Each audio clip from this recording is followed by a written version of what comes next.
Afro Tug Nation. It's your boy. Let's hang out. Let's do what we do. A lot of conversations for me, you, and the crew. But you know where I start at. Pull up, boom.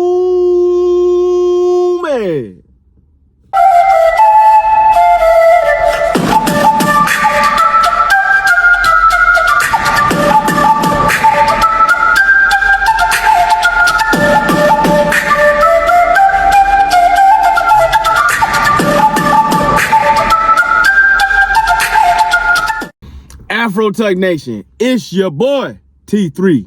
Let's get down and get down. Geek Town. Let's do what we do. But before we do that, don't forget to like, subscribe, share, comment. Come talk to your boy.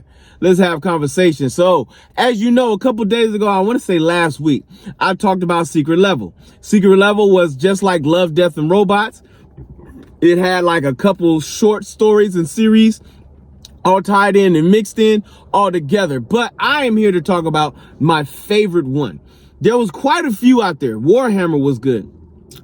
Mega Man was good. Dungeons and Dragons was good. But I found one, it was not just my favorite one, but it kind of touched me personally. Even the one with Keanu Reeves was kind of dope and a shocking ending, which was like, wow. But the Exodus Odyssey was by far my favorite one because it had a little bit of everything. You had just enough story to give it a good plot. You had just enough of character development to get to fall in love with the different people. And you had just the right amount of ending to make it feel like it was a complete. It was probably like 14 minutes long, but it had an all around story. It was like TikTok in movie fashion. You know what I'm saying? Like if TikTok had a movie, Exodus Odyssey would be it. So what is Exodus Odyssey?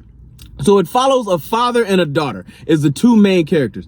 Father and daughter and family, technically the mother, wife, and daughter all move to a planet. When Earth is at a point to where they're expanding into the universe. When they moved to a planet, it was an ice planet, and it turned out not to be a good move because the wife ended up passing away while the child was at a young age, so which left the father to raise the child on his own. In this time, space travel is big, and you have what is called stargates that they can travel through. Well, you'll travel through a stargate, and for you, you're moving so fast, time is moving slow, which usually means 1 to 2 years in star travel to get you to that side of the galaxy and universe. For the rest of the universe that's outside of the stargate, time is moving normal. So 1 year for you, maybe 3 years for somebody else.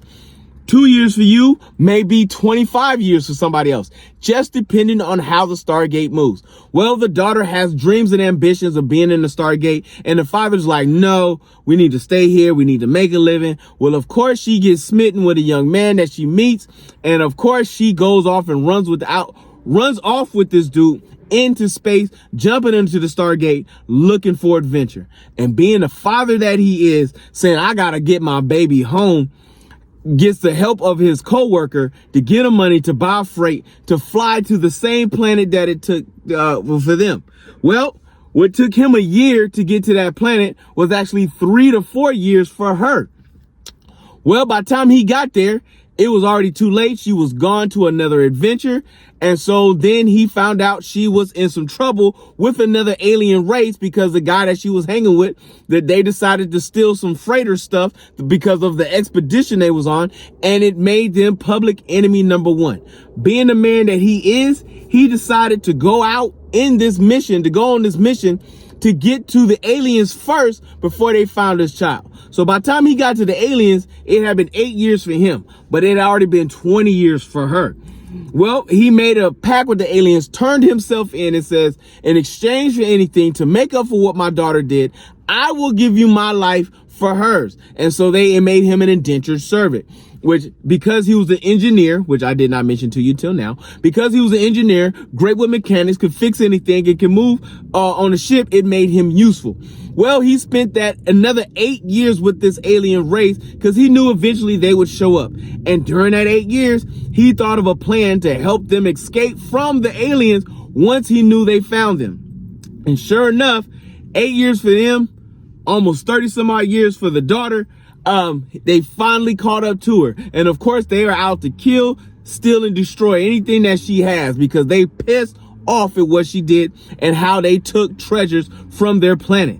Well, by that point, he has already instilled some bombs and explosive mechanisms. He gets a radio contact over to his daughter. His daughter looks down and is like, oh my God, it's the voice. She knows this is her father. She hasn't heard from her father in over 50 years from all the time travel, but he was ready for it. He was down and out. He was in that ship. The plan was about to get down and he was ready to go down for the clown. And he gets into there and he's ducking and diving and dipping and riding. They shooting and trying to shoot her plane down. And he told her, now when I tell you go, fly as close to the enemy ship as possible because it's about to go down.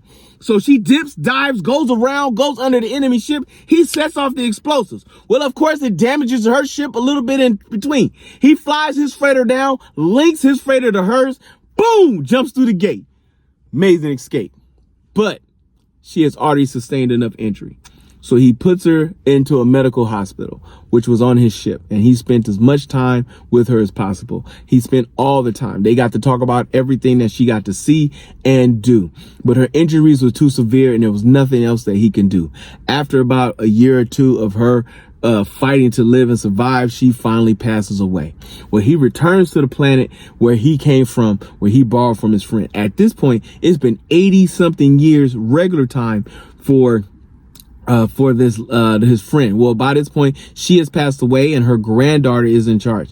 And he brings back the money, and not only just the money, but an item that is more valuable than anything else. And he was like, I'm paying it back. You helped me get to my child, and I finally got to spend a good solid year with her, and I'm paying you back and paying your grandmother back. And since she's gone, this now belongs to you. And she was like, this is worth more than everything I have in this yard. And he's like, well, I feel like I owe her a bit of interest. And then he flies off in his ship, going back into outer space just to go live out the rest of his life.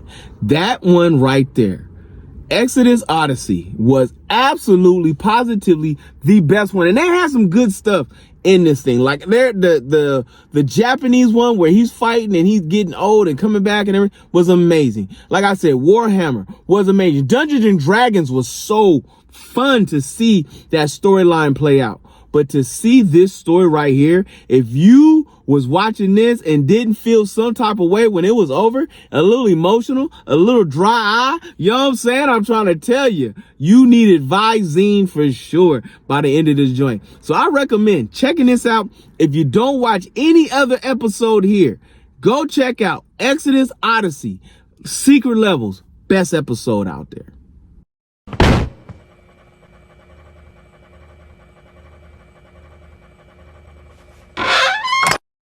All right, fam, you know, reading Rainbow tomorrow. We're going to start on Blade, Red Line, book 2 and 3, baby. But you know, we break it down a book at a time. And this is not a 5-part series. So I hope we go deep, down, and dark into the levels of vampires, demons, and werewolves, baby. You know I'm about that life, monster style till I die. Let's roll out, be out, hang out, and chill out. But until then, my friends, if you see your mans in the street, hit him with the beat. Hit him with a jingle jangle, baby. Jingle jangle.